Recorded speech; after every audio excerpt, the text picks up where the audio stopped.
Marcus Aurelius wrote Meditations in 171 Common Era, and this is why it cured my depression and fear of death.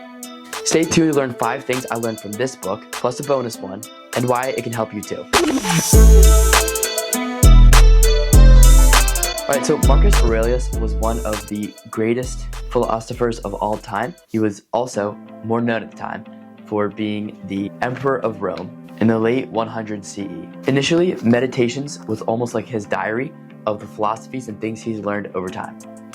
However, now they've become a staple in modern philosophy and stoicism. Here are 5 things I learned from this book that can help you get over depression and your fear of death, and are just good principles to live by.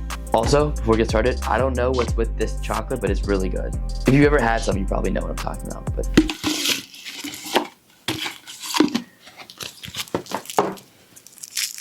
ASMR.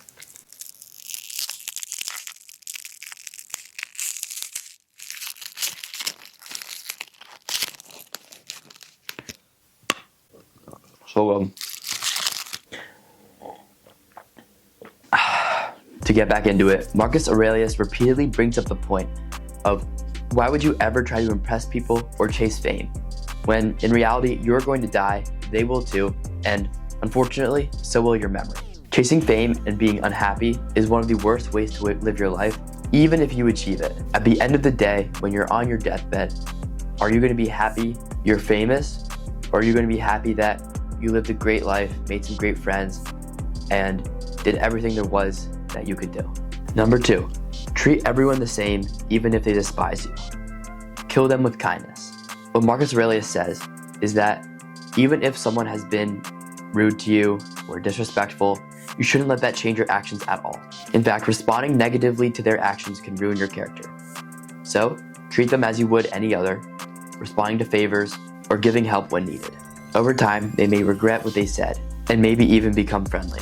Number 3, what affects the body does not have to affect the soul. The day you stop feeling that pain is the day you stop letting it hurt you. Marcus Aurelius says that there's lots of things in this world that could cause unhappiness, anger, or pain, all of which can only affect the body. However, if you convince yourself that your issues are simply too much, then they can constantly affect the soul, wearing you down over time. It's best to rise above these things and just not let them affect you. It's very difficult, but it's a much more pain-free and loving way to live your life. Don't imagine every bad thing that can possibly occur. When striving for a goal, stick to the task at hand. And when and if those problems arise, you can take care of them one by one in an orderly fashion. Planning for all possible mistakes is like letting life crush your imagination as a whole. So, remind yourself that the past and future have no power over you, and it's only the present which can be minimized to one step at a time. A given action stops when it's supposed to, and it's none the worse for doing so. Same with life. Life ends when it's supposed to, and it's not looked down on for doing so. Everything is set by nature, which created everything around us, including ourselves. Can you really get mad at something that's here to benefit us? The end of life is not evil. It does not disgrace us. It's a good thing, scheduled by the world, prompting it, and promoted by it. This is how we become godlike, following God's path and reason's goals. Death is just a natural occurrence, and there's nothing we can do to escape it. So, if something is natural, why would we fear from it? Whatever happens, happens. And as long as you made the best out of what you got, there's nothing you can be sad about. For me, that quote completely got rid of my fear of death and reminded me to view it as something harmless and part of nature. In fact, it can even be viewed as something that I can be grateful for. Because if I am at all grateful for life, I have to be grateful for death. As a bonus tip, the last thing that I learned, to be angry at something means you've forgotten that everything that happens is natural, that the responsibility is theirs, not yours. And further, what happens has always happened and always will, and is happening at this very moment, everywhere, just like this. What links one human being to all other humans is not blood, birth, but mind.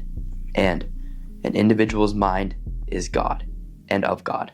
That nothing belongs to anyone. Children, body, life itself, all of them come from the same source. That it's how you choose to see things.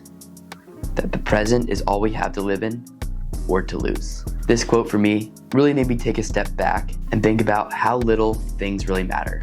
And what's the point about getting worked up about something that is really not that deep? The only thing to focus on is your mind and the present. Everything is how we choose to see things, which is nature's root of similarities and differences. The only thing we really have to lose is the present, to make the most of it. Thank y'all for watching. Make sure to subscribe to my YouTube and follow me on my Instagram for more. Have a great day, and remember, stay safe, stay educated, and I'll see y'all soon. Peace.